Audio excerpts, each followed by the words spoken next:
किसी ने बड़े कमाल की बात कही है कि जिंदगी में अगर कोई रोकने टोकने वाला है तो उसका शुक्र मानिए, क्योंकि जिन बागों में माली नहीं होते वो बाग अक्सर उजड़ जाते हैं।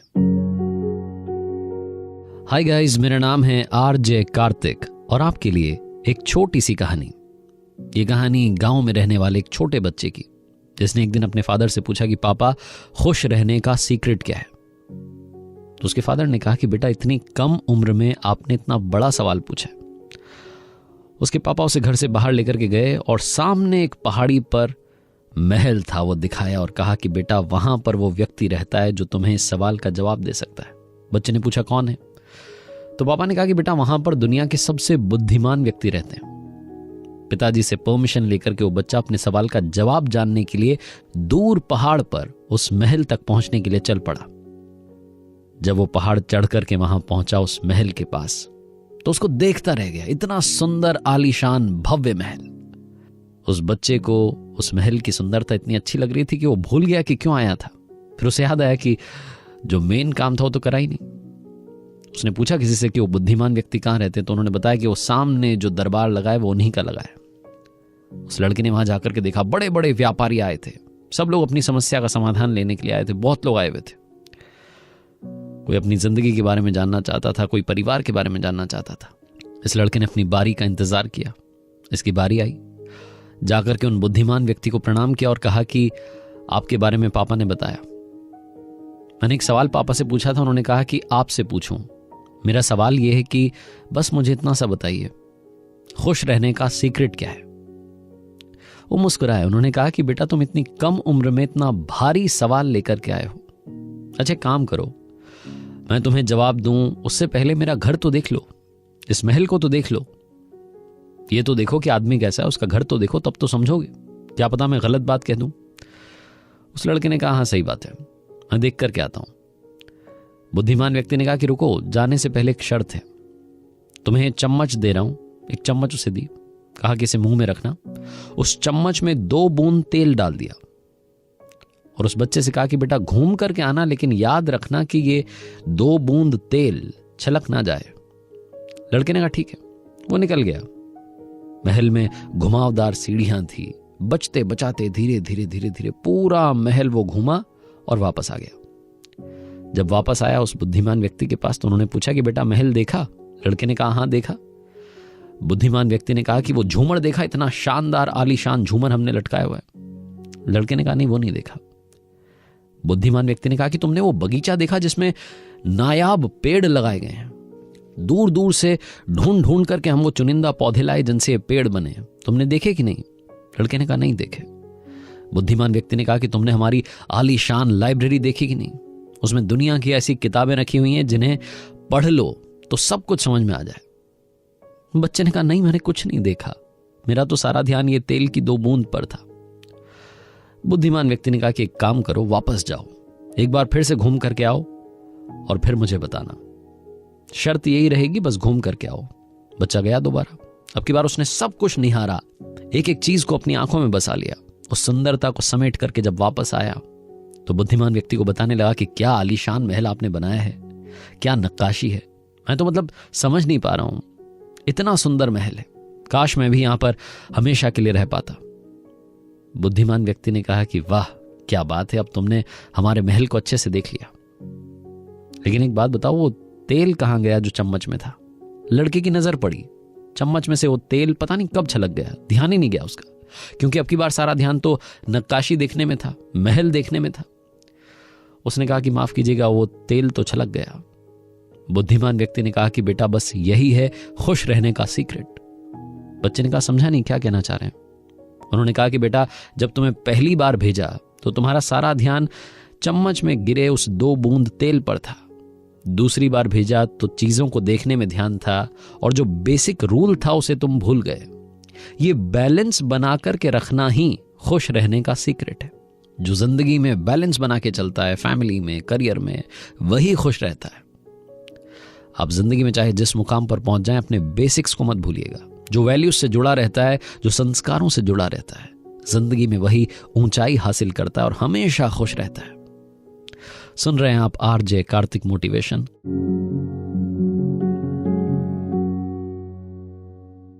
किसी ने बड़े कमाल की बात कही है कि नायाब हीरा बनाया है रब ने हर किसी को, लेकिन चमकता सिर्फ वही है जो तराशने की हद से गुजरता है। हाय गाइस, मेरा नाम है आरजे कार्तिक और आपके लिए एक छोटी सी कहानी। ये कहानी अफ्रीका महाद्वीप की। बात उन दिनों की है जब अफ्रीका कॉन्टिनेंट में डायमंड माइंस मिल रही थी, हीरों की खानें मिल रही थी। ये बात जंगल में आग की तरह फैल चुकी थी। गांव-गांव में लोगों को मालूम चल गया था कि हमारे यहां पर हीरे निकल रहे हैं। तो एक गांव में किसान था जो परेशान हो चुका था खेती कर करके। उसको लगा कि क्या मिल रहा है, पैसा तो मिलता नहीं है ज्यादा। वो घर गया, जाकर के बीवी को कहा कि मैंने एक फैसला लिया है, अब मैं अपना खेत बेचूंगा और जो पैसे मिलेंगे उससे एक यात्रा पर निकल जाऊंगा। मैं अपने पूरे अफ्रीका में घूम करके उस डायमंड की माइन को खोजूंगा जो हमारी किस्मत बदल देगी। उसने बीवी से कहा कि कल तुम्हें मायके छोड़ने के लिए चल रहा हूं। अपने ससुराल में गया, वहां जाकर के बीवी को छोड़ दिया। ससुर जी को बता दिया कि देखना वापस आऊंगा तो अमीर दामाद बन करके आऊंगा। वहां से आशीर्वाद लेकर के निकल गया। उम्मीदों का बोझ बहुत ज्यादा था। उसे लग रहा था कि डायमंड की माइन ऐसे ही मिल जाएगी और जिंदगी पलट जाएगी। ढूंढता रहा इधर से उधर, लेकिन उसे कहीं भी हीरे की खान नहीं मिली। वो कहते हैं ना, जब उम्मीदों का बोझ ज्यादा हो जाता है तो इंसान अंदर से घबराने लगता है, फ्रस्ट्रेट होने लगता है। इस पर भी निराशा हावी हो गई और एक पहाड़ से कूद करके इसने नदी में जान दे दी, क्योंकि इसे कहीं भी हीरे की खान नहीं मिली थी। ऊपर से खेत बेच दिया था, पैसे खत्म हो गए थे। ये कहानी इस किसान की नहीं है, कहानी उस किसान की है जिसको इसने खेत बेचा था। वो रोजाना खेती कर रहा था, अपना काम कर रहा था। एक दिन खेत में पहुंचा, नदी किनारे वो खेत था। जो नदी का किनारा था उस साइड में रेनबो बना हुआ था। ये थोड़ा पास गया, जाकर के देखा तो एक चमकती हुई चीज रखी थी जिस पर सूरज की किरणें आ रही थी और रेनबो बन रहा था। ये वो चमकता पत्थर उठा करके घर ले आया और घर में रख दिया। इसको क्या मालूम कि क्या है। एक दिन एक रिश्तेदार इसके घर पर आया। उसने देखा कि यहां पर तो एक चमकता पत्थर रखा है। उसकी नजरें उस पर टिक गई। वो समझदार था, उसने देखे हुए थे हीरे वगैरह, उसको इसकी समझ थी थोड़ी। तो उसने कहा कि अरे मेरे भाई, ये यहां क्यों रख रखा है? ये चमकता पत्थर वत्थर नहीं है, ये बहुत नायाब हीरा है। और ये कहां मिला तुम्हें? तो इस किसान ने बताया कि भाई मेरे खेत में मिला था। तो जो रिश्तेदार था उसने कहा कि मेरे भाई, वो खेत नहीं है, वो तो हीरे की खान है, उसे खुदवाना शुरू करो। अपने रिश्तेदार की बात पर भरोसा करके इसने वो खेत खुदवाया। खान बन गई और वो खान ऐसी वैसी नहीं थी, उसमें से हीरे ही हीरे निकले। ये व्यक्ति जिसको खेत बेचा गया था, जो खेती कर रहा था, ये माला माल बन गया। एक वो किसान जिसके खेत में, जिसकी जमीन के नीचे ही हीरे थे, वो पूरी दुनिया खो जाया लेकिन उसे हीरे नहीं मिले। और दूसरा किसान जिसके खेत में ही हीरे छुपे थे। अपॉर्चुनिटी हमारे पास में है। अपॉर्चुनिटी को नहीं पहचानेंगे तो फ्रस्ट्रेट हो जाएंगे, लाइफ को कोसने लगेंगे, ऊपर वाले को कोसने लगेंगे, फैमिली को, ऑफिस को कोसने लगेंगे। लेकिन अगर आपने अपॉर्चुनिटी पहचान ली तो आप मौके पर चौका लगाएंगे। छोटी सी कहानी है, बस यही सिखाती है। जिंदगी में ऊपर वाले के आशीर्वाद के साथ, अपनी मेहनत के साथ और अपनी फैमिली के प्यार के साथ कर दिखाओ कुछ ऐसा कि दुनिया करना चाहे आपके जैसा। सुनते रहिए आरजे कार्तिक मोटिवेशन।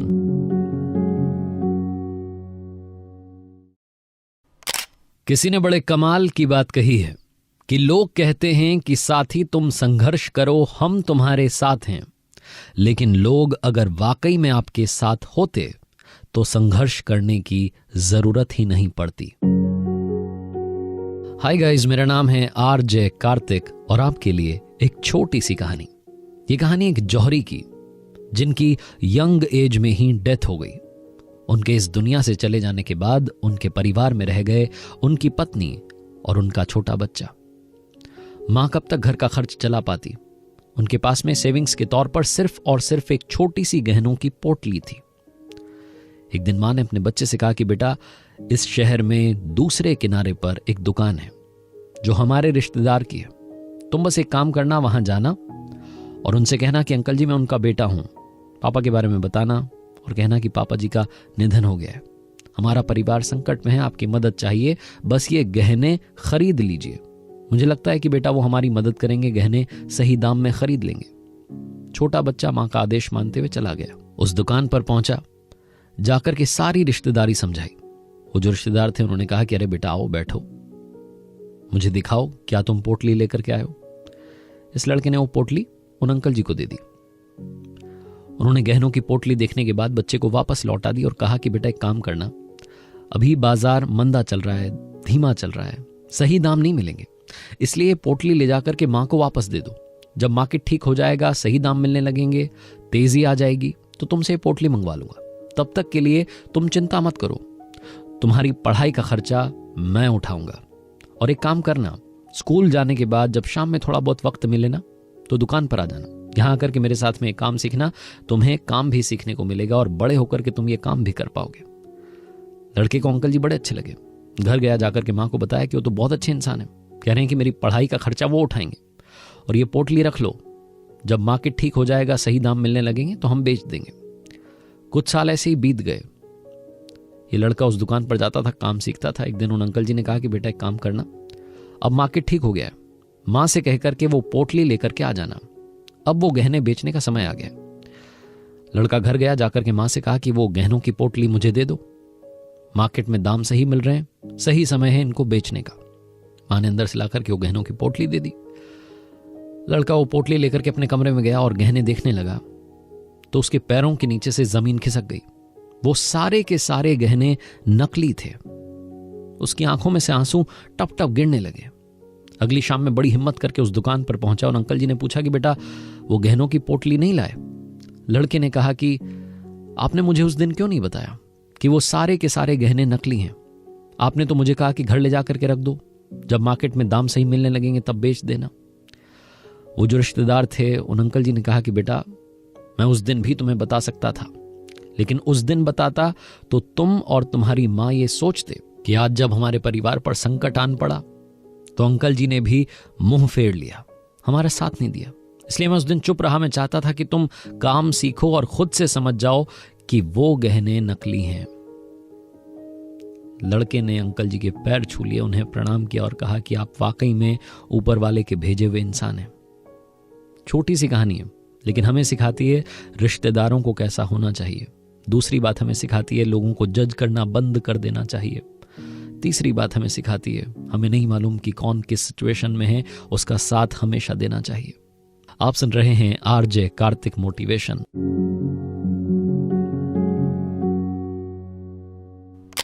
किसी ने बड़े कमाल की बात कही है कि जिंदगी में कभी हार मानने की सोचो तो एक बार उस कारण को याद कर लेना जिसकी वजह से आप अब तक मैदान में डटे हुए हो।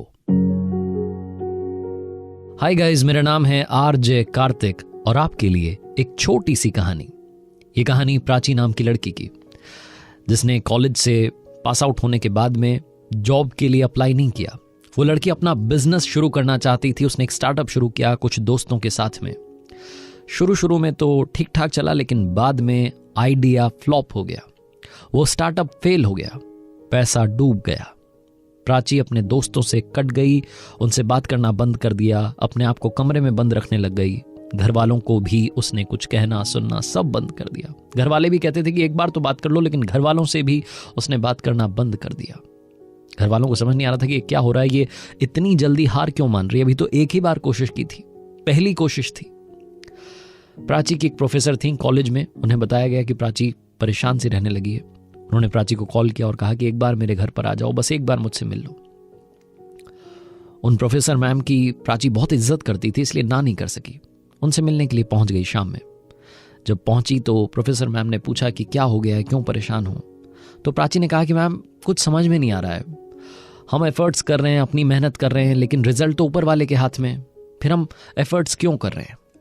प्रोफेसर मैम ने कहा कि सही कह रही हो, रिजल्ट तो ऊपर वाले के हाथ में, हमें तो सिर्फ मेहनत करनी चाहिए, बाकी वो सब फैसला उस पर छोड़ देना चाहिए। तो प्राची ने कहा कि मैम बस यही तो कह रही हूँ, तो जब उन्हें सब कुछ करना है तो हम भी मेहनत क्यों करें? मेरा सपना था मैम स्टार्टअप शुरू करने का, बहुत बड़ा एंटरप्रेन्योर बनने का, लेकिन सब कुछ फ्लॉप हो गया। मुझे समझ नहीं आ रहा है क्या करूं जिंदगी में। प्रोफेसर मैम प्राची को अपने गार्डन में लेकर के गई और पहला पौधा दिखाया। वो छोटा सा पौधा टमाटर का था जो सूख चुका था, खत्म हो चुका था। प्राची कहने लगी कि देखो इसका क्या हाल हो गया है, आपने भी तो मेहनत की होगी।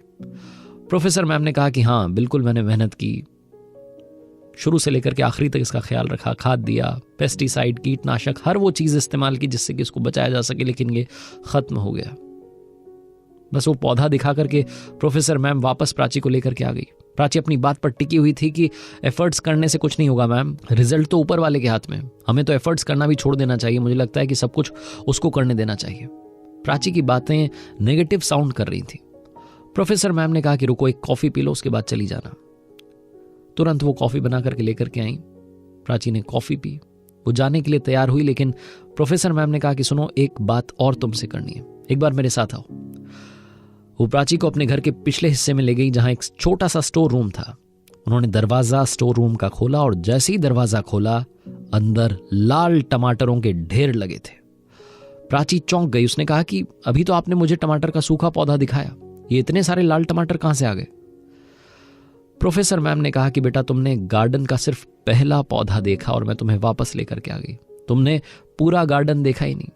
वो पहला पौधा देख करके तुमने सोचा कि यहां टमाटर उग ही नहीं सकते, और तुम ये सारे लाल टमाटर वो देख रही हो जिनके पौधे आगे लगे थे, लेकिन तुम गार्डन को पूरा देख ही नहीं पाई। वैसे ही तुम्हारी जिंदगी है। पहली बार तुमने कोशिश की, पहला स्टार्टअप फेल हो गया, फ्लॉप हो गया, कोई बात नहीं। ये पहला पौधा सूख गया तो क्या, मेहनत करती रहो, एफर्ट्स करती रहो, रिजल्ट वो ऊपर वाला अपने आप देगा और शानदार रिजल्ट देगा। अगर मैं भी सिर्फ इस एक पौधे को देख करके परेशान हो जाती तो ये बाकी के पौधे जो इतने लाल टमाटर मुझे दे रहे हैं, इन पर कभी ध्यान नहीं दे पाती। मैंने सबका ध्यान रखा, एक दो फ्लॉप हो गए, नहीं चल पाए, सूख गए, कोई बात नहीं, बाकी के पौधों ने शानदार रिजल्ट दिया है। माय एफएम पर बस आपसे ये कहना चाहता हूं, कोशिश करते रहिए, रिजल्ट आपको मिल करके रहेगा। सुन रहे हैं आप आरजे कार्तिक मोटिवेशन। बस यही कहूंगा आपसे कि एफर्ट्स करते रहिए, रिजल्ट ऊपर वाले पर छोड़ दीजिए, और अगर आपके एफर्ट्स में कोई कमी नहीं है तो आपको रिजल्ट भी शानदार मिलेगा। कर दिखाओ कुछ ऐसा कि दुनिया करना चाहे आपके जैसा।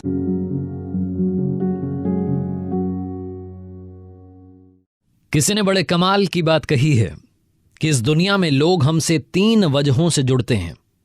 पहला भाव, दूसरा प्रभाव और तीसरा अभाव। हाय गाइस, मेरा नाम है आरजे कार्तिक और आपके लिए एक छोटी सी कहानी। ये कहानी एक बुजुर्ग व्यक्ति की जो ट्रेन का इंतजार कर रहे थे, प्लेटफॉर्म पर बैठे थे और कुछ पढ़ रहे थे। तभी वहां पर एक न्यूली वेड कपल आया, जिनकी नई नई शादी हुई थी। वो भी आकर के इंतजार करने लगे। उन्होंने देखा कि जहां बुजुर्ग बैठे थे उनके पास में जगह थी, तो पति पत्नी जाकर के वहां बैठ गए। जो पति था उसको ज्ञान बघारने की आदत थी, ज्ञान देने की आदत थी। उसने देखा कि बुजुर्ग व्यक्ति हमारा पवित्र ग्रंथ रामायण पढ़ रहे थे, और जहां उसने देखा कि ये रामायण पढ़ रहे हैं, उस व्यक्ति ने कहा कि अरे सर, आपसे कुछ कहना चाहता हूं।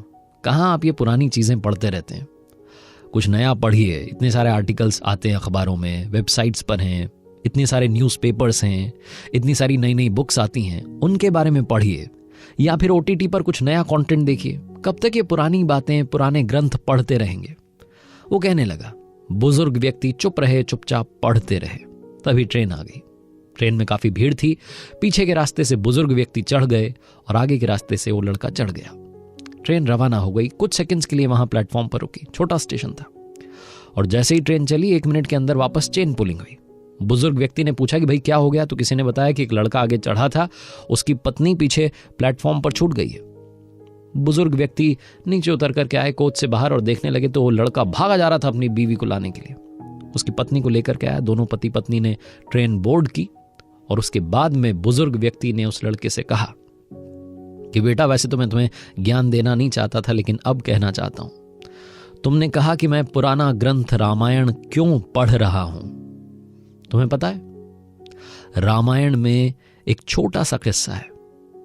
जब भगवान श्री राम अपने छोटे भाई लक्ष्मण और अपनी पत्नी माता सीता के साथ में वनवास के लिए रवाना हुए, तो सबसे पहले उन्होंने रथ पर माता सीता को चढ़ाया। एक चौपाई है, चढ़ी रथ सिय सहित 2 भाई, चले हृदय अवधई सिरुनाई। और एक और छोटा सा किस्सा आता है रामायण में। जब प्रभु श्री राम के परम सखा केवट ने नाव मंगाई नदी पार करने के लिए, तो उसमें भी प्रभु श्री राम ने सबसे पहले माता सीता को ही चढ़ाया। एक और चौपाई है, राम सखा तब नाव मंगाई, प्रिया चढ़ाई चढ़े रघुराई। अब अगर तुमने रामायण पढ़ी होती तो ये तुम्हें मालूम होता कि कभी भी कहीं भी जाएं तो सबसे पहले अपने परिवार को आगे बढ़ाएं, उसके बाद में खुद बढ़ें। बस में चढ़ें, ट्रेन में चढ़ें, कहीं भी जाएं, सबसे पहले अपनी पत्नी को मौका दें आगे चढ़ने का, आगे पहुंचने का, उसके बाद में खुद चढ़ें। परिवार को आगे रखें। ये छोटी सी बात हमें रामायण से सीखने को मिलती है। और बेटा, ग्रंथ जो हैं कितनी भी बार पढ़ लो, हर बार कुछ नया सीखने को मिलता है। इसीलिए मैं पुराना ग्रंथ, हमारा पवित्र ग्रंथ रामायण पढ़ रहा था। उस लड़के की शर्म के मारे आंखें नीचे हो गई और उसे समझ में आ गया कि वो जो ज्ञान बघार रहा था वो किसी काम का नहीं था। छोटी सी कहानी है, लेकिन हम सबको सिखाती है जिंदगी में सफल होने के लिए बार बार हमारे ग्रंथों को पढ़ते रहिए, कुछ ना कुछ नया सीखने को मिलता रहेगा। जिंदगी में पॉजिटिविटी का परसेंटेज ऐसे ही बढ़ाते रहेंगे। सुनते रहिए RJ Kartik motivation.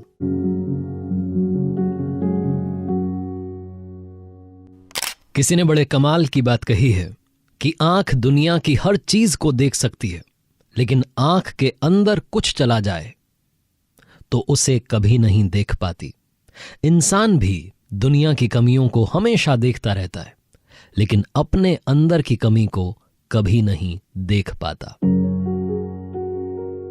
Hi guys, मेरा नाम है आरजे कार्तिक और आपके लिए एक छोटी सी कहानी। ये कहानी एक बादशाह और उसके ऑल टाइम फेवरेट डॉगी की। बादशाह के साम्राज्य में लोग कहते थे कि काश हम इस बादशाह के कुत्ते होते तो हमारी जिंदगी थोड़ी ठीक होती। बादशाह अपने डॉग से इतना प्यार करता था, जहां जाता था, किसी पॉलिटिकल मीटिंग में, किसी राजा से मिलने, कहीं भी जाए, वो कुत्ता हमेशा उसके साथ होता था।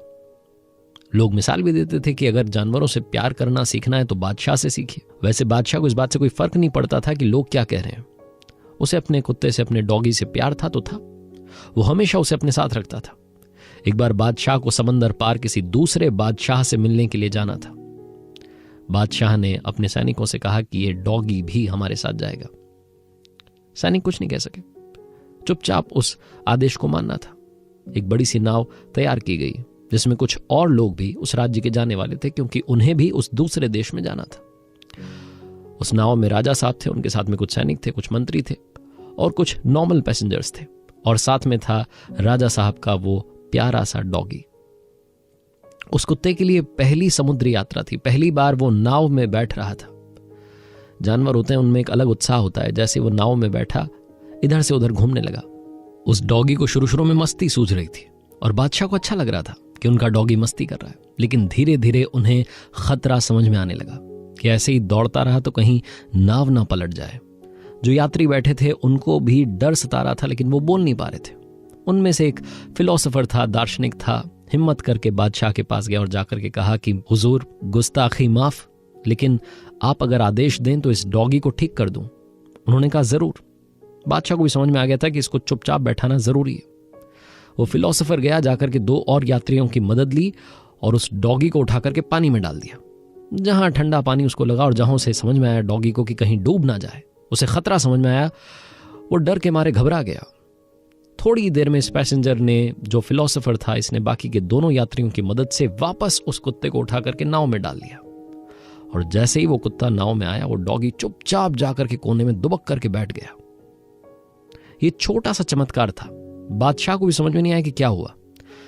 उस फिलोसोफर से, उस दार्शनिक से पूछा कि भाई ये क्या कर दिया? ये तो चुपचाप एकदम साधारण सा बन गया, इतनी मस्ती कर रहा था, शैतान था, एकदम नॉर्मल सा बैठ गया, क्यों? उस फिलोसोफर ने कहा कि हुजूर, बहुत बड़ी बात नहीं थी, इसको खतरा समझ में नहीं आ रहा था, इसलिए मैंने इसे 2 मिनट के अंदर समझा दिया कि अगर ऐसे ही चलता रहा तो क्या होगा। और इसे खतरा समझ में आ गया, इसलिए चुपचाप जाकर के बैठ गया है, अब इधर से उधर नहीं दौड़ेगा। छोटी सी कहानी है, लेकिन हमें सिखाती है कि जब तक हमें दूसरे की सिचुएशन समझ में नहीं आती, हम उस पर उंगली उठाते रहते हैं, कुछ ना कुछ कहते रहते हैं। इसीलिए दूसरों की स्थिति को समझें, उसके बाद में ही उन पर टिप्पणी करें, कोई भी कमेंट करें, क्योंकि हमें नहीं मालूम होता कि सामने वाले की जिंदगी में क्या चल रहा है। इसीलिए सिर्फ अपने अंदर की कमी को देखें, दूसरों की कमियों को देखना बंद कर दें, अपने आप सक्सेसफुल बन जाएंगे। इतनी सी बात है। सुन रहे हैं आप आरजे कार्तिक मोटिवेशन। बस यही कहूंगा, ऊपर वाले के आशीर्वाद के साथ, अपनी सच्ची मेहनत के साथ और अपनी फैमिली के प्यार के साथ कर दिखाओ कुछ ऐसा कि दुनिया करना चाहे आपके जैसा।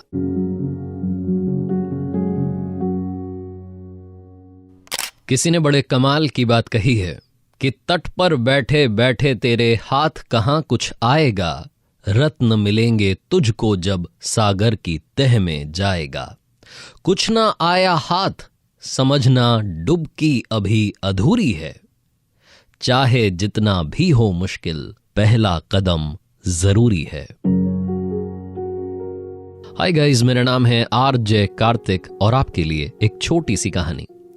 ये कहानी लॉकडाउन के दौरान की है और सच्ची कहानी है।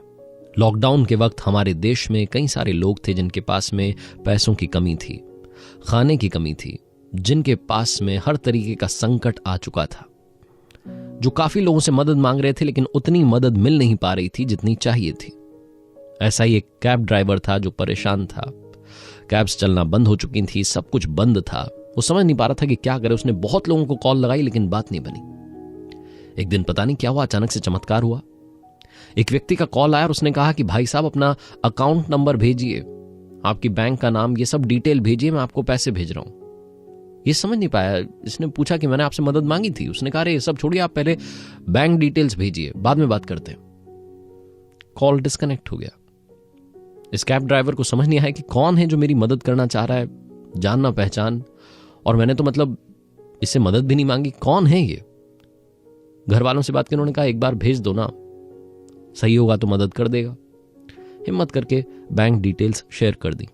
थोड़ी देर में तुरंत मैसेज आया कि पैसे आपके अकाउंट में आ गए। इस व्यक्ति के चेहरे पर बड़ी सी स्माइल थी।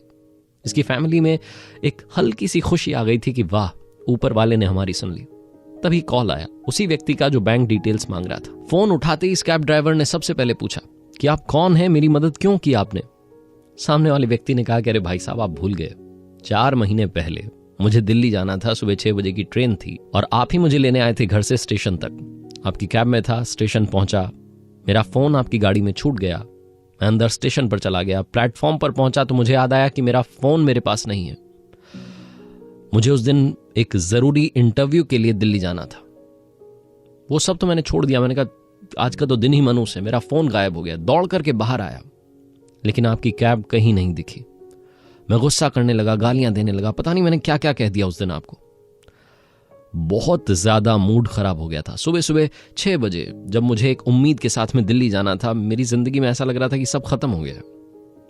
बहुत फ्रस्ट्रेशन में था। सीधा मैं घर पहुंचा, ऑटो से उतरा तो देखता हूं कि वहां एक कैब खड़ी है। मैं फिर से कैब वालों को गाली देने लगा कि क्या है ये, कुछ भी मतलब फोन लेकर के चला गया, किस तरीके के लोग होते हैं।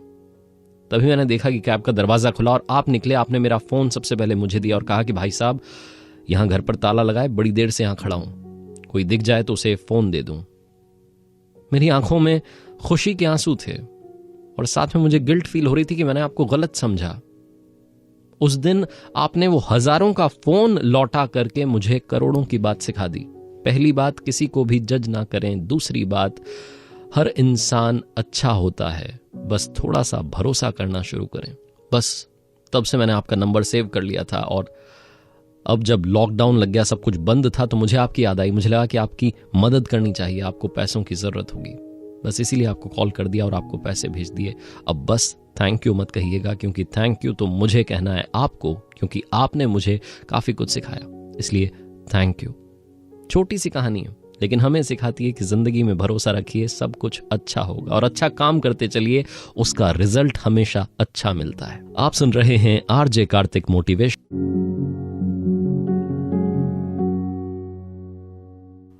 किसी ने बड़े कमाल की बात कही है कि गिरते हैं शहसवार ही मैदाने जंग में, वो तिफल क्या गिरेंगे जो घुटनों के बल चलते हैं। हाय गाइस, मेरा नाम है आरजे कार्तिक और आपके लिए एक छोटी सी कहानी। मैंने अक्सर आपको हर तरीके की कहानी सुनाई है, पुराने जमाने वाली, राजा वाली, रानी वाली, लेकिन आज की कहानी सच्ची है। ये सच्ची कहानी अंदर तक आपको झकझोर देगी, सोचने पर मजबूर कर देगी कि हमारे अंदर भी ताकत है, हम किसी से कम नहीं हैं, हम भी मंजिल पा सकते हैं। क्योंकि ये कहानी कुछ इतनी कमाल की है कि मुझे बार बार इंस्पायर करती है। जिनकी कहानी, उनका नाम है मैरी क्लैप्टन। 2000 की बात है। अपने चाचा के साथ में पानी लाने के लिए बाहर गई थी। 4-5 बदमाश अचानक से आए और आकर के इनके चाचा पर धारदार हथियारों से हमला कर दिया। उन्हें जमीन पर गिरा दिया, पीटने लगे, मारने लगे, खून ही खून हो गया। इस छोटी सी बच्ची को समझ में आ गया कि अगर यहाँ से नहीं भागी तो इसकी भी जान खतरे में होगी। अपनी जान बचाने के लिए और चाचा की जान बचाने के लिए, कुछ और लोगों को बुलाने के लिए, मदद मांगने के लिए बच्ची वहां से भागी। और जैसे ये छोटी बच्ची भागी, बदमाशों ने देख लिया, इसका पीछा करने लगे। छोटी बच्ची पूरी ताकत के साथ दौड़ रही थी, लेकिन कितना दौड़ती। उन बदमाशों ने इसे भी पकड़ लिया, इसको भी मारने लगे। जमीन पर खून ही खून बह रहा था। इस बच्ची को अचानक से एक आइडिया आया और इसने मरने का नाटक किया। बदमाशों को लगा कि शायद ये मर गई है, फटाफट से वहां से भाग गए। जब बदमाश वहां से भाग गए तो बच्ची उठ खड़ी हुई और जितनी जान बची थी उसी जान के साथ में दौड़ने लगी।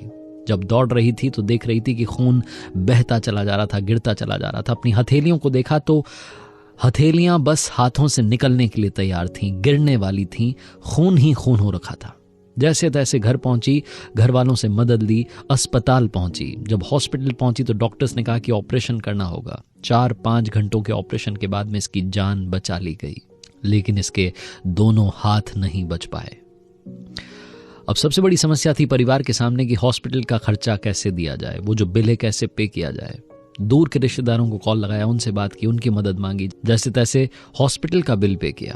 और जब घर पहुंचे तो घर बचा ही नहीं था। वो जो बदमाश थे वो हमला करने के बाद में इनके घर पहुंचे थे और घर में जाकर के आग लगा दी थी। सब कुछ राख हो गया था। मैरी क्लैप्टन के सामने एक के बाद एक चुनौतियां खड़ी थीं, तैयार थीं, समझ नहीं पा रही थी कि होगा क्या। लेकिन हिम्मत नहीं हारी, ऊपर वाले को कोसा नहीं बल्कि धन्यवाद दिया कि हे ऊपर वाले, आपका शुक्रिया है कि आपने मेरी जान तो बचा ली, मुझे जिंदगी तो दे दी। 2008 में हाई स्कूल में अच्छे नंबर्स के साथ में वहां पास किया। उसके बाद में 2011 में होटल मैनेजमेंट का कोर्स किया, शेफ बन गई। मीडिया ने इनको बड़ा कवर किया, बड़ी कवरेज इनको मिली, बड़ी बड़ी होटल्स में जाती हैं प्रोजेक्ट के लिए। और मैरी क्लैप्टन की ये कहानी हमें सिखा रही है। वो खुद भी कहती हैं कि मुझे ऊपर वाले को बस धन्यवाद कहने का मन करता है कि उन्होंने कम से कम मुझे मौका दिया जिंदगी में दोबारा से बाउंस बैक करने का। मैं कभी भी उनको कोसती नहीं हूं कि मेरे साथ इतना बुरा हुआ। मैरी क्लैप्टन के साथ में जो लोग काम करते हैं, जो उनके कॉलीग्स हैं, वो बताते हैं कि मैरी क्लैप्टन कभी भी मदद नहीं मांगती हैं। बहुत ज़्यादा ज़रूरी हो तो ही कहती हैं कि मेरी आकर के मदद कीजिए। कभी गर्म बर्तन का ढक्कन हटाना हो, क्योंकि दोनों हथेलियां तो नहीं हैं, हाथ तो नहीं हैं, किसी शीशे का चिकना ढक्कन खोलना हो, तब ये किसी की मदद मांगती हैं। मैरी क्लैप्टन जैसी बहुत सारी पर्सनालिटीज़ हैं जो हमें लगातार इंस्पायर कर रही हैं। इनसे बस एक ही बात सीखिए, जिंदगी में पूरी ताकत के साथ, मेहनत के साथ कर दिखाओ कुछ ऐसा कि दुनिया करना चाहे आपके जैसा।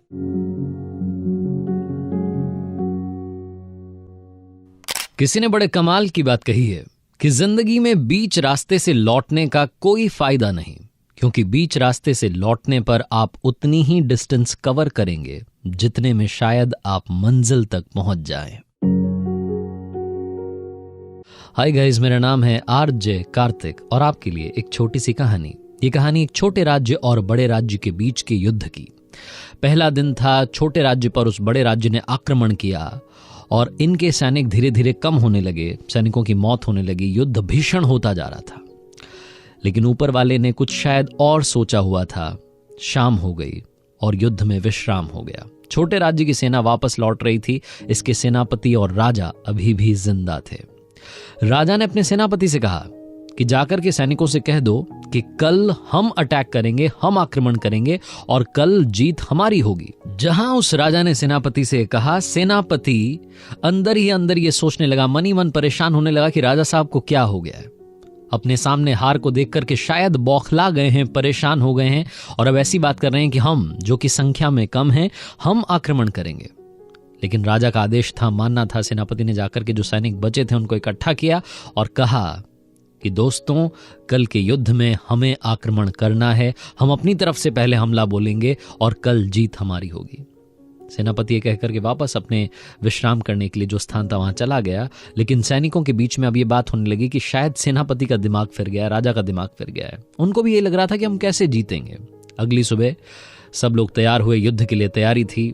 निकले घोड़ों पर सवार होकर के। बीच में एक धार्मिक स्थल था, वहां रुके, पूजा पाठ की। उसके बाद में फिर से तैयार थे रवाना होने के लिए, आक्रमण बोलने के लिए, हमला बोलना था।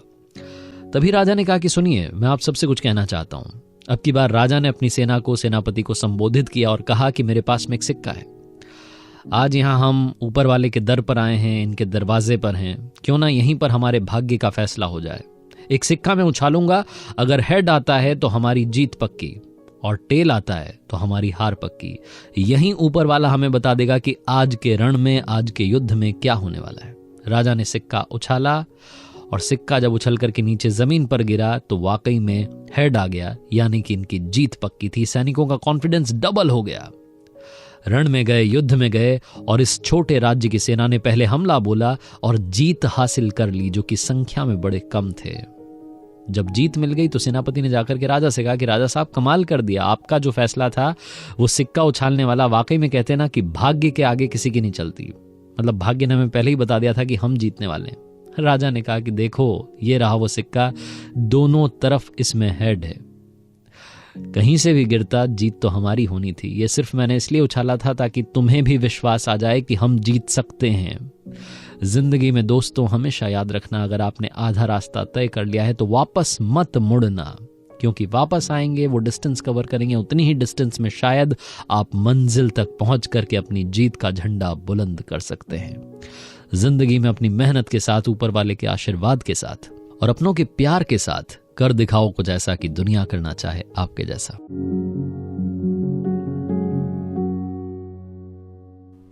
किसी ने बड़े कमाल की बात कही है कि इंतजार करने वालों को सिर्फ उतना ही मिलता है जितना कोशिश करने वाले छोड़ देते हैं। हाय गाइस, मेरा नाम है आरजे कार्तिक और आपके लिए एक छोटी सी कहानी। ये कहानी एक बाबा जी और उनके शिष्य की। एक बार अपने आश्रम से एक बड़े शहर के लिए निकले। रास्ता काफी लंबा था, पैदल पैदल चलते जा रहे थे। शाम होने को आई। अब लगा था कि कहीं रुक जाएं, कहीं विश्राम करने का स्थान मिल जाए तो बढ़िया रहे। तभी उन्हें सड़क किनारे सुनसान खेत के बीच में एक मकान दिखाई दिया। दोनों वहां पहुंचे, जाकर के दरवाजा खटखटाया। उस खेत में फसल का कहीं कोई नामो निशान नहीं था, बंजर जमीन पड़ी थी। इतनी सारी जमीन, लेकिन कहीं कोई फसल नहीं। इस सब के बीच में ये दोनों सोच ही रहे थे कि ये क्या हाल बना रखा है। तभी उस मकान के मालिक ने, यानी कि उस परिवार के मुखिया ने दरवाजा खोला। बाबा जी ने उससे कहा कि हम यहाँ रुकना चाहते हैं, विश्राम करना चाहते हैं, हमें शहर जाना है, रास्ता लंबा है, कल सुबह निकल जाएंगे। उस व्यक्ति ने कहा कि अरे क्या बात कर रहे हैं आप, यहाँ रुकिए, भोजन प्रसादी कीजिए, आराम से रुकिए, हमारा अहोभाग्य है कि आप यहाँ पधारे। मतलब किसी साधु का आना तो कितनी बड़ी बात है, आप रुकिए ना, आराम कीजिए। उनके विश्राम की व्यवस्था की गई, उनके लिए भोजन तैयार करवाया गया। जब वो व्यक्ति, उस परिवार का मुखिया, भोजन परोसने के लिए आया तो बाबा जी ने और उनके शिष्य ने, दोनों ने एक साथ पूछ लिया कि भाई साहब एक बात बताइए, आपकी जिंदगी चल कैसे रही है, आपका जीवन यापन कैसे हो रहा है, कैसे आप जी रहे हैं, क्योंकि यहाँ इतनी सारी जमीनें सारी सुनसान पड़ी है, बंजर पड़ी है, कहीं कोई फसल नहीं है, कैसे खर्चा चल रहा है। उस व्यक्ति ने कहा कि बाबा जी हमारे पास में एक भैंस है जिसका दूध बेच करके हम आराम से जीते हैं, कहीं कोई दिक्कत की बात नहीं है, हम खुश हैं, सुखी हैं। ये बोलने के बाद में उसने कहा कि आप तो भोजन प्रसादी पाइए। विश्राम करने के लिए बाबा जी और उनका शिष्य चले गए। रात में बाबा जी ने अपने शिष्य को जगाया और कहा कि सुनो, चलना है। उनके शिष्य ने पूछा कि अचानक से? उन्होंने कहा हाँ, अचानक से। और जब तैयारी की, चलने की, निकलने के लिए तैयार थे, तो बाबा जी ने शिष्य से कहा कि वो जो भैंस बंधी है उसको खोल लाओ और अपने साथ लेकर चलो। शिष्य अचानक से डर गया, चौंक गया। उसने बोला कि बाबा जी आप ये क्या बोल रहे हैं, आपने मुझे पूरी जिंदगी सिखाया है कि हमें कभी भी चोरी नहीं करनी है, पाप होता है, और आप आज मुझे कह रहे हैं कि चोरी कर लो। बाबा जी ने कहा जो कह रहा हूं वो कर लो। भैंस को लेकर के चल दिए। आधा रास्ता पार किया और बाबा जी ने उस शिष्य से कहा कि इस भैंस को यहीं जंगल में छोड़ दो, हमारा इससे कोई काम नहीं है। शिष्य को समझ में नहीं आया कि बाबा जी ने क्या किया, ना तो चोरी ढंग से की, उल्टा उस व्यक्ति की जिंदगी बर्बाद कर दी। उसके पास में सिर्फ एक भैंस थी जिसकी वजह से वो लोग खुश थे, उनकी जिंदगी चल रही थी, उनके खुश रहने का रीजन उनसे छीन लिया। इस बात को 10 से 12 साल बीत गए। 10-12 साल के अंदर वो जो शिष्य था बड़ा बिजनेसमैन बन गया, बहुत सारे पैसे कमाने लगा, सक्षम हो गया। एक दिन उसके मन में ख्याल आया, उसको गिल्ट तो रोजाना होती थी कि हमने क्या किया। उसे ख्याल आया कि मेरे गुरुजी ने, मेरे बाबा जी ने मुझसे इतना बड़ा पाप करवा दिया था। उसे एक बेचारे किसान की भैंस हमने चुरा ली थी। एक बार जाकर के देखता हूँ कि वो किस हाल में जी रहा है, उसको जाकर के कम से कम कुछ तो सहायता करूँ, कुछ तो पैसे पहुँचाऊँ। इसी ख्याल के साथ में अपनी गाड़ी में बैठा रवाना हुआ और उस जगह पर पहुंचा जो थोड़ी बहुत उसे याद थी। वहां जाकर के देखा कि वहां कोई खेत नहीं है, सुनसान। वहां तो शानदार बगीचा लगाए, लहलहाती फसल, एक पीछे खेत था बड़ा सा, और बीच में आलीशान बंगला बनाए, गाड़ी खड़ी है। इसने सोचा कि शायद मैं गलत पते पर आ गया हूँ। फिर दिमाग पर जोर डाला तो याद आया कि यही जगह थी। फिर इसको लगा कि शायद वो जो व्यक्ति था जिसकी भैंस लेकर के हम भग गए थे, उस बेचारे की जिंदगी में तो सब कुछ उजड़ गया होगा। उसने शायद अपना खेत किसी और को बेच दिया होगा, पता नहीं वो लोग क्या कर रहे होंगे। ये सोच करके वहां से पलटने वाला था, वापस अपनी जगह आने वाला था, तभी इसने देखा कि एक व्यक्ति कार में बैठने के लिए तैयार था। गौर से देखा तो वही व्यक्ति था जो उस रात में इन्हें मिला था, जिसके यहां पर इन्होंने विश्राम किया था, भोजन पाया था। दौड़ के उसके पास गया और जाकर के पूछा कि क्या हाल है मेरे दोस्त। उसने कहा, अरे बाबा जी के शिष्य आपको तो मैं पता नहीं कब से तलाश रहा हूं और साथ में उन बाबा जी को तलाश रहा हूं। आप दोनों ने तो मेरी जिंदगी बदल दी। शिष्य को लगा कि अब ये ताना मारेगा। उसने कहा कि हाँ, मालूम है आप लोग मेरी भैंस लेकर के भग गए थे, लेकिन अगर आप उस रात मेरी भैंस लेकर के नहीं जाते तो मेरी जिंदगी नहीं बदलती, क्योंकि आप दोनों की वजह से मेरी जिंदगी में परिवर्तन आया। इस शिष्य ने पूछा कि ऐसा क्या हुआ? तो उस व्यक्ति ने बताया कि जब आप भैंस लेकर के चले गए तो मेरे यहाँ पर कुछ दिन के लिए तो खाने पीने के लाले पड़ गए, समझ नहीं आया कि कैसे जिंदगी चलेगी। मैंने लकड़ियां इकट्ठा करना शुरू किया, जंगल से उन्हें बेचना शुरू किया। थोड़े बहुत पैसे इकट्ठे हुए तो इस खेत को ढंग से, इसको सही हाल में लाना शुरू किया, इसमें बीज बोना शुरू किया। पहली फसल आई, समझ में आया कि इतना बड़ा खेत मेरे पास पड़ा था, इसका सही इस्तेमाल नहीं हो रहा था। धीरे धीरे धीरे फसल होने लगी, पैसा आने लगा और आज आपके सामने इतना बड़ा परिवर्तन है। अगर आप और आपके बाबा जी उस दिन वो भैंस लेकर के नहीं जाते तो ये परिवर्तन नहीं आता। आपके गुरुजी कहीं मिले तो उन्हें यहाँ भेजिएगा या मुझे बताइएगा, मैं जाकर के उनके चरण छूना चाहता हूँ, प्रणाम करना चाहता हूँ। उन्होंने मेरी जिंदगी बदल दी। छोटी सी कहानी है लेकिन बहुत कुछ सिखाती है। जिंदगी में हम कमाल कर सकते हैं, हम वाकई में चेंज ला सकते हैं, लेकिन हम अपने कंफर्ट जोन में बैठे रहते हैं। हम सोचते ही नहीं कि हमारी ताकत क्या है। हम बस ये मान करके रह जाते हैं कि जितना मिला उसी में ठीक है, वही ठीक चल रहा है। हम भूल जाते हैं कि हमारे आसपास भी बंजर ज़मीन है जिस पर शानदार बगीचा लग सकता है। शर्त यह है कि हमें वो भैंस छोड़नी होगी, वो आलस्य हटाना होगा, उसका त्याग करना होगा। आरजे कार्तिक हमेशा कहता है, कर दिखाओ कुछ ऐसा कि दुनिया करना चाहे आपके जैसा। किसी ने बड़े कमाल की बात कही है कि दुनिया पर अगर आप कंट्रोल करना सीख गए हैं तो आप शक्तिमान हैं, लेकिन अगर आप खुद पर कंट्रोल करना सीख गए हैं तो आप सबसे महान हैं। हाय गाइस, मेरा नाम है आरजे कार्तिक और आपके लिए एक छोटी सी कहानी। ये कहानी भगवान गौतम बुद्ध की, जिन्होंने एक बार अपने शिष्यों से पूछा कि बताइए कर्म क्या है। हर किसी ने अलग अलग जवाब दिया। अपने शिष्यों के जवाब से जब गौतम बुद्ध संतुष्ट नहीं हुए तो उन्होंने कहा कि आइए मैं आपको एक कहानी सुनाता हूं। भगवान गौतम बुद्ध ने कहानी सुनाई कि एक बार एक राजा अपने मंत्री के साथ में अपने राज्य के भ्रमण पर निकला था। अपनी राजधानी में जो बाजार था, मुख्य बाजार था, मेन मार्केट में घूम रहा था। एक दुकान के सामने से अपने मंत्री के साथ निकला तो राजा ने मंत्री से कहा कि मालूम नहीं मंत्री जी, अचानक से एक ख्याल आया, एक विचार आया है, और ख्याल ये आया है कि क्यों ना कल सुबह इस दुकानदार को हम फांसी दे दें, इसे फांसी पर कल सुबह ही लटका दें। जहां राजा साहब ने कहा, मंत्री को डर सताने लगा कि मेरे राजा को ये उल्टे सीधे विचार क्यों आ रहे हैं। उसने जानना चाहा कि राजा साहब ऐसा आपको क्यों लग रहा है, ऐसा ख्याल आपको क्यों आया। राजा ने कहा कि पता नहीं, मुझे अचानक से ऐसा लगा तो मैंने आपको कह दिया। दोनों घूम फिर करके वापस राजमहल में पहुंचे। मंत्री को लेकिन चैन नहीं था, उसे समझ नहीं आ रहा था कि ये ख्याल राजा को क्यों आया। उसने भेष बदला और उसी दुकान पर पहुंच गया जिसके सामने राजा को ख्याल आया था। अंदर जाकर के देखा कि दुकान चंदन की लकड़ी की थी। उस मंत्री ने दुकानदार से पूछा कि भाई साहब क्या हाल है, आपका धंधा कैसा चल रहा है।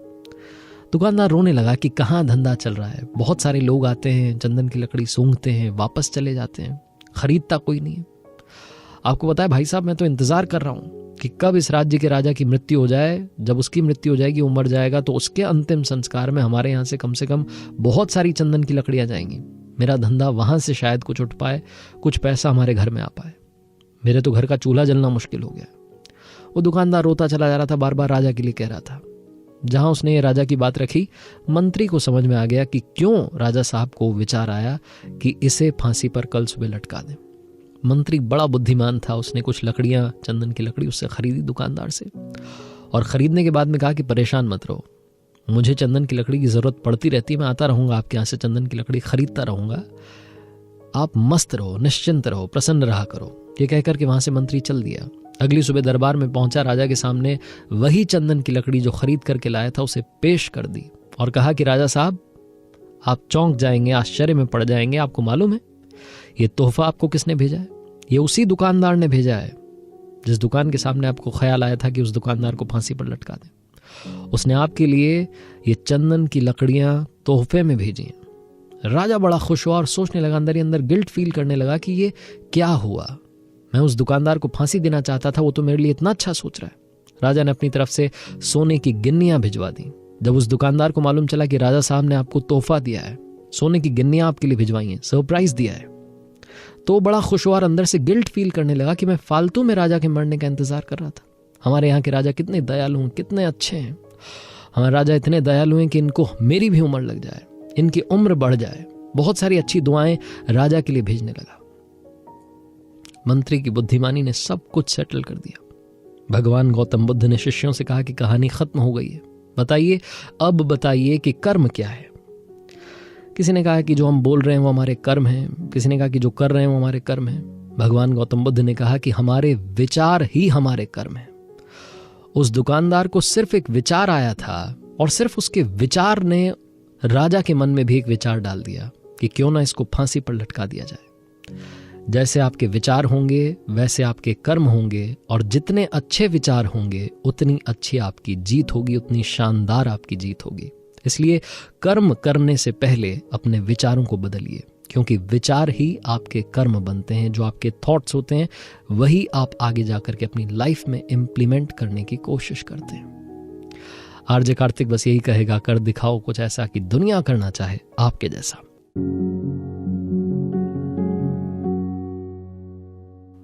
किसी ने बड़े कमाल की बात कही है कि दुनिया में अगर कुछ हासिल करना है तो दुनिया से अलग चलना होगा, दुनिया से अलग बनना है तो कुछ अलग करना होगा। आपके साथ मैं हूं आरजे कार्तिक और आपके लिए एक छोटी सी कहानी। ये कहानी एक जंगल की, जहां एक बार एक शेरनी ने बहुत दिनों से भूखी थी। अचानक से उसे एक भेड़ों का झुंड दिखा, उस पर हमला कर दिया। शेरनी अपने छोटे बच्चे के साथ में निकली थी और जब अटैक करने गई भेड़ों पर, भेड़ भाग रही थी, पीछे शेरनी भाग रही थी, तो दौड़ते दौड़ते शिकार करते करते भूल गई कि उसका अपना बच्चा वहीं छूट गया। शेरनी का बच्चा यानी कि शेर का बच्चा अब भेड़ों के साथ रहने लगा। वक्त बीतता चला गया और उस शेरनी के बच्चे ने भेड़ों के जैसे ही जिंदगी बिताना शुरू किया।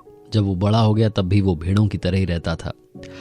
एक दिन एक दूसरा शेर वहां से निकला और उसी झुंड को देख करके आक्रमण करने के लिए तैयार हुआ। शिकार की तैयारी में था, भेड़ों की तरफ दौड़ा। भेड़ों के झुंड में हलचल मच गई, लेकिन जैसे ही शेर उस भेड़ों के झुंड के पास पहुंचा, शेर के होश उड़ गए। उसे समझ में नहीं आया कि क्या हो रहा है, क्योंकि भेड़ों के झुंड में एक शेर और था जो दौड़ता चला जा रहा था, शेर से डर करके भाग रहा था। इसे समझ में नहीं आया कि इनके बीच में शेर क्या कर रहा है, और अगर है तो मुझसे डर करके क्यों भाग रहा है। ये शेर उसके पीछे दौड़ा, भेड़ों को छोड़ा और अब शेर को पकड़ना चाहता था, उससे बात करना चाहता था कि चक्कर क्या चल रहा है। बहुत स्पीड में जब भागा तो उस शेर का पीछा कर लिया। उसके पास पहुंचा तो वो गिड़गिड़ाने लगा। उसने बोला कि भाई मुझे छोड़ देना, मुझे मत मारना। इस शेर ने बोला कि क्या पागलों जैसी बात है, तुम खुद शेर हो, मैं तुम पर अटैक क्यों करूंगा, तुम पर हमला क्यों करूंगा, तुम तो मेरे भाई हो। उसने कहा नहीं, मुझे मत मारना, मेरे बाकी लोग पीछे छूट गए लेकिन मुझे छोड़ दो। इस शेर को ये समझ में आ गया कि ये वाला शेर अभी तक समझ ही नहीं रहा है कि ये भी शेर है। उससे कहा कि भाई तुम भी शेर हो। उसने कहा नहीं, मैं तो भेड़ ही हूं और मुझे तो भेड़ ही रहना है, मेरे पीछे मत पड़ो। अब ये जो शेर था जो हमला करने आया था, इसकी जिम्मेदारी थी कि उस शेर को याद दिलाए कि वो शेर है। उसे पकड़ करके ले गया, जंगल के बीच में तालाब था, वहां ले गया और जाकर के उसे अपनी परछाई दिखाई और कहा कि देख मेरे भाई, तेरी और मेरी शक्ल एक जैसी है, तुम भी शेर हो। उससे कहा कि देखो पहले मैं दहाड़ करके बताऊंगा, फिर तुम्हें वही दहाड़ निकालनी है। इस वाले शेर ने जब दहाड़ा तो जंगल गूंज गया। उस शेर से जो कि भेड़ों के बीच में पला बढ़ा था, उससे कहा कि एक बार तुम भी जोर लगाओ, पूरी ताकत के साथ दहाड़ मारो। उसे उसकी शक्ति का परिचय करवाया और उस शेर ने भी, जो कि भेड़ों के बीच में पला बढ़ा था, उसने भी जोर की दहाड़ मारी और उसकी दहाड़ उस वाले शेर से जिसने कि हमला किया था उससे भी ज्यादा तेज थी। छोटी सी कहानी है, बचपन में शायद आपने सुनी होगी, लेकिन ये कहानी हमें सिखाती है कि हम में से बहुत सारे लोग भूल जाते हैं कि हम भेड़ नहीं, हम शेर हैं। हमारे पास भी वो दहाड़ वाली शक्ति है। कई बार हम अपने पोटेंशियल को भूल करके वो काम कर रहे होते हैं जो शायद हमारे टैलेंट से मैच नहीं करता। दुनिया में आगे बढ़ने का सिर्फ एक ही फॉर्मूला है, आप वही काम करें जिससे आपको प्यार हो और प्यार से काम करें। अगर आप उस फील्ड में हैं जहां आपको मज़ा नहीं आ रहा है तो अभी भी वक्त है, आप उस फील्ड में जाइए जहां आप काम करना चाहते थे, जहां आपके पास में ज़्यादा टैलेंट है, ज़्यादा पोटेंशियल है। आरजे कार्तिक बस यही कहता है, बार बार कहता है, अपनी ताकत को पहचानिए, अपनी मेहनत के साथ, ऊपर वाले के आशीर्वाद के साथ और अपनों के प्यार के साथ। कर दिखाओ कुछ ऐसा कि दुनिया करना चाहे आपके जैसा।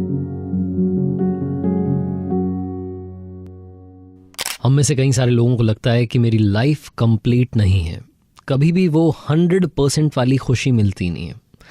ऐसा लगता है कि ये मिल गया तो वो नहीं मिल पाया, इसकी कमी रह गई, उसकी कमी रह गई। अगर आपकी भी जिंदगी अधूरी है तो ये कहानी सुनिए।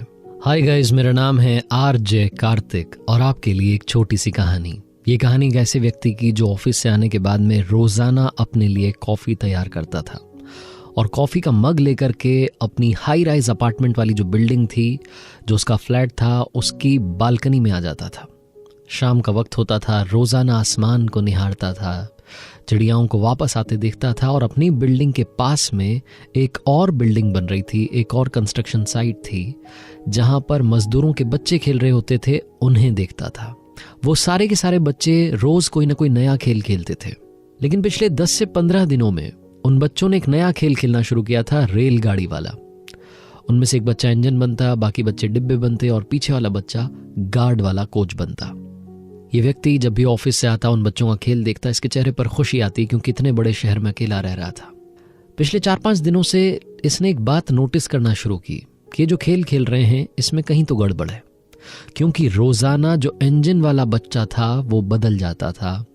नया बच्चा इंजन बनता था, फिर नया बच्चा इंजन बन रहा था, लेकिन एक बच्चा था जो लगातार बहुत दिनों से, जब से उसने नोटिस करना शुरू किया था तब से गार्ड ही बन रहा था। वो गार्ड वाला कोच ही बन रहा था, पीछे ही पीछे वाला डिब्बा, हाथ में एक फटा पुराना कपड़ा लेकर के दौड़ रहा होता था लास्ट में। इस व्यक्ति से रहा नहीं गया, इसने सोचा कि आज कॉफी बना करके नीचे जाकर के कॉफी पीऊंगा। बस बालकनी में जाकर के चेक किया कि आज वो बच्चा क्या बना है।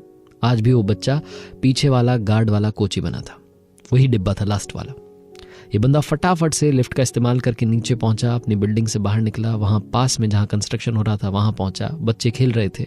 इसने उस आखिरी वाले बच्चे को आवाज लगाई और कहा कि बेटा इधर आना। वो बच्चा दौड़ के इसके पास आया, उसने पूछा कि हाँ जी अंकल क्या हुआ।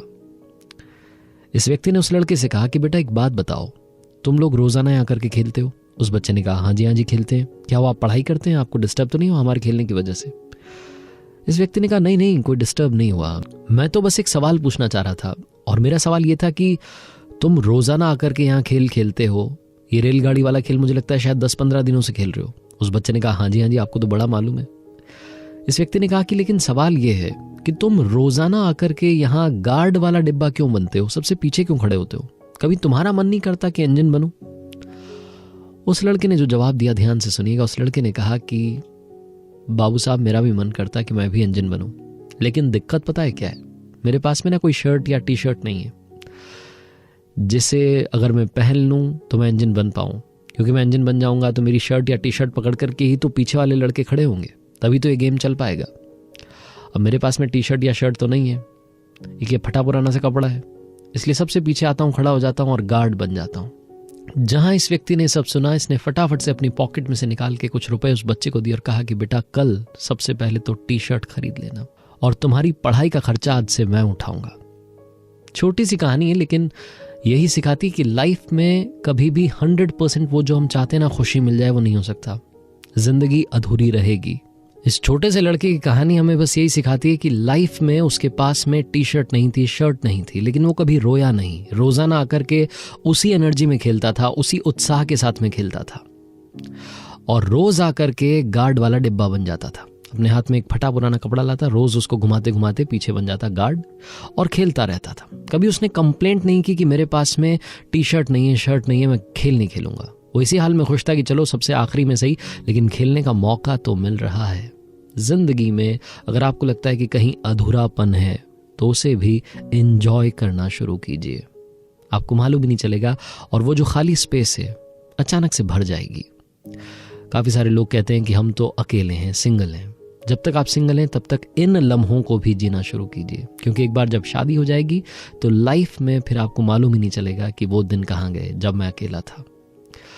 जिंदगी अधूरेपन में भी खुश रहने का नाम है। आप सुन रहे थे आरजे कार्तिक के साथ कहानी।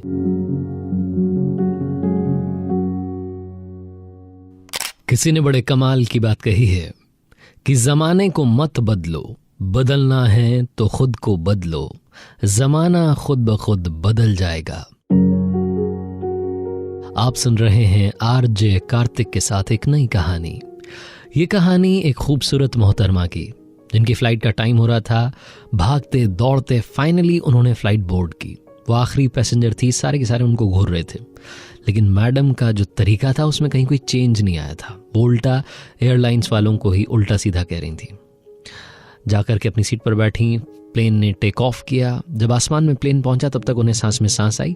भागते दौड़ते पहुंची थी, अपने आसपास देखा तो चौंक गई। गुस्से में थी क्योंकि उनके पास वाली सीट पर एक दिव्यांग बैठे थे जिनके दोनों हाथ नहीं थे। और जहां इन मैडम ने देखा कि इनके पास में एक दिव्यांग बैठे हैं, दोनों हाथ नहीं है, एयर होस्टेस को आवाज लगा करके बुलाया और कहा कि ये क्या तरीका है मैडम, आपको देखना चाहिए कि मेरे पास वाला पैसेंजर कौन है। मुझे ऐसी सीट मत दिया कीजिए, प्लीज मेरी सीट चेंज कीजिए। बहुत ज्यादा नखरे दिखा रही थी, आप ये कह सकते हैं कि नाराज हो गई थी इस बात से कि उनके पास में कोई दिव्यांग बैठा था। वृद्धजन थे जिनके दोनों हाथ नहीं थे। वो कुछ नहीं बोल रहे थे, चुपचाप आंखें बंद करके लेटे हुए थे, लेकिन सुन सब रहे थे। जो एयर होस्टेस थी उसने कहा कि मैडम बस मुझे 5 मिनट दीजिए, मैं कॉकपिट में जाती हूँ, कैप्टन से बात करती हूँ, तब तक के लिए आप प्लीज कोऑपरेट कीजिए, कोई ना कोई सोल्यूशन जरूर निकालेंगे। ये जो मैडम थी, इनके चेहरे पर खुशी आ गई कि क्या बात है, चलो मेरे लिए कुछ ना कुछ तो सोल्यूशन निकलेगा, मैं यहां से तो कम से कम शिफ्ट हो जाऊंगी। जो एयर होस्टेस थी कॉकपिट में गई, कैप्टन से बात की, वापस आई और वापस आने के बाद में इन खूबसूरत मोहतरमा से कहा कि मैडम आज हमारे कैप्टन ने वो अभूतपूर्व फैसला लिया है। For the first time in the history of our airlines, पहली बार हमारी एयरलाइंस की हिस्ट्री में हम ये करने जा रहे हैं कि हम किसी पैसेंजर को तुरंत इकोनॉमी से बिजनेस क्लास में शिफ्ट कर रहे हैं।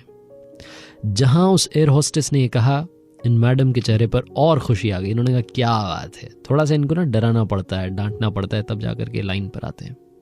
मन ही मन में काफी कुछ चल रहा था। तभी वो एयर होस्टेस थोड़ा सा आगे बढ़ी और उन दिव्यांग जन से कहा कि सर आइए, हम आपको बिजनेस क्लास में शिफ्ट कर रहे हैं, क्योंकि हमारे कैप्टन ने कहा है कि आपको ऐसे पैसेंजर के पास में बैठने का हक नहीं है जिन्हें इंसानियत की परवाह ना हो, जो इंसान होकर के दूसरे इंसान के बारे में ना सोचता हो। सर ये सीट आपके लिए नहीं है, आपके लिए एक अलग से सीट रिजर्व कर दी गई है। जहां एयर होस्टेस ने कहा वहीं तालियों की गड़गड़ाहट गूंज गई। हर कोई खुश था, जो भी ये बात सुन रहा था, हर किसी के चेहरे पर मुस्कान थी। लोगों ने कहा क्या बात है, क्या शानदार डिसीजन लिया है। वो जो दिव्यांग थे, वृद्धजन थे, अपनी सीट से उठे और बिजनेस क्लास की सीट की तरफ जा रहे थे। तभी उन्होंने सबकी तरफ मुड़ करके बस एक बात कही कि दोस्तों, मैं सारी बात सुन रहा था, सारी कॉन्वर्सेशन सुन रहा था और मैं सोच रहा था कि मैंने क्या किया। आपको मालूम है, दोनों हाथ मैंने कारगिल युद्ध में गंवाए थे। मैं सोच रहा था कि ऐसे लोगों के लिए जिन्हें दिव्यांग को पास में बैठाने में शर्म आ रही है, ऐसे लोगों के लिए हम अपनी जान सीमा रेखा पर दांव पर लगाते हैं। लेकिन अब जबकि एयरलाइंस वालों ने, इन एयर होस्टेस मैडम ने, कैप्टन ने ये डिसीजन लिया है कि मुझे बिजनेस क्लास में शिफ्ट किया जा रहा है, तो मैं यही कहना चाहता हूं कि नहीं, हम सैनिकों का वहां रहना और आप सबकी रक्षा करना बहुत ज्यादा जरूरी है, क्योंकि अभी भी इंसानियत बाकी है। छोटी सी कहानी है लेकिन बहुत बड़ा मैसेज देती है। लाइफ में इंसान का चेहरा, इंसान की सूरत खूबसूरत नहीं बल्कि उसकी सीरत खूबसूरत होनी चाहिए। इंसान का दिल खूबसूरत होना चाहिए।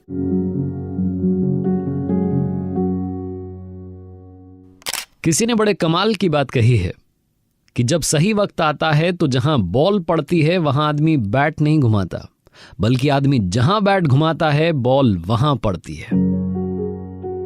हाय गाइस, मेरा नाम है आरजे कार्तिक और आपके लिए एक छोटी सी कहानी। ये कहानी एक प्रोफेसर की, जिनको ह्यूमन बिहेवियर पर रिसर्च करने के लिए जाना गया। जिनकी आदत थी कुछ ना कुछ आदमी के व्यवहार के बारे में जानना चाहते थे, कोशिश करते थे कि कोई ना कोई सर्वे करें, कोई ना कोई रिसर्च करें, कोई ना कोई स्टडी करें और दुनिया को एक अलग बात बताएं। उन्होंने एक बार अपनी क्लास में एक छोटा सा एक्सपेरिमेंट किया। क्लास में जितने बच्चे बैठे थे छोटे छोटे, उन सभी को एक एक कैंडी दी गई, सबको कैंडी दी गई। और सर जब गए सबके सामने तो उन्होंने कहा कि बेटा सबके लिए ये कैंडी है, लेकिन अभी आपको नहीं खानी। ये प्रोफेसर बोलने लगे कि मैं क्लास से बाहर जा रहा हूं, 10 मिनट के बाद मैं वापस आऊंगा। जब वापस आ जाऊंगा तब आप अपनी अपनी कैंडी उठा करके खा लेना, और चिंता मत करो, ये आप सभी की है, यानी कि आपके पास ही रहेगी, हम वापस नहीं लेंगे, आपको ही दी जा रही है, चिंता मत करना, आपकी अपनी है, 10 मिनट का टाइम आपको दे रहा हूं, उसके बाद में खा लेना। ये बोलकर के चुपचाप ये प्रोफेसर क्लास से बाहर आ गए। क्लास में कोई नहीं था, कोई टीचर नहीं, बच्चे फ्री थे। 10 मिनट बीत गए, प्रोफेसर वापस आ गए और जब अंदर आए तो देखा कि सारे बच्चों में से सिर्फ और सिर्फ 7 बच्चे ऐसे थे जिन्होंने कि अपनी कैंडी नहीं खाई थी। बाकी सब ने, किसी ने 4 मिनट, 5 मिनट, 6 मिनट, 7 मिनट, वो 10 मिनट इंतजार ही नहीं किया। बाकी सब ने अपनी अपनी कैंडी निपटा दी थी। प्रोफेसर ने वो जो 7 बच्चे थे जिन्होंने कि नहीं खाई थी, 10 मिनट तक रुके थे, उन सभी के नाम लिखे, उन सभी के एड्रेसेस नोट किए अलग से डायरी में। उन पर रिसर्च करना चाहते थे, स्टडी करना चाहते थे। साल बीत गए। काफी सालों के बाद में ये प्रोफेसर उन 7 के घर पर गए, वो एड्रेसेस थे, उन पर गए, जाकर के पता किया कि वो 7 के 7 जिंदगी में कर क्या रहे। तो मालूम चला कि कोई बड़ा बिजनेसमैन है, कोई बड़ा पॉलिटिशियन बन गया है, कोई बड़ा ऑफिसर बन गया है। हर कोई कुछ ना कुछ बड़ा काम कर रहा था, अपनी जिंदगी के मुकाम पर था, उस ऊंचे मुकाम पर था जहां हर कोई जाना चाहता है, अपने अपनी फील्ड का राजा था, एक तरीके से कह सकते हैं। प्रोफेसर फिर से गए स्कूल में, जाकर के पुराने उन बच्चों का डेटा निकाला जो कि उस क्लास में थे। उन 7 के अलावा जो बाकी बच्चे थे उनके घर पर भी गए और वहां जाकर के देखा कि वो बाकी बच्चे मीडियोकर लाइफ जी रहे थे।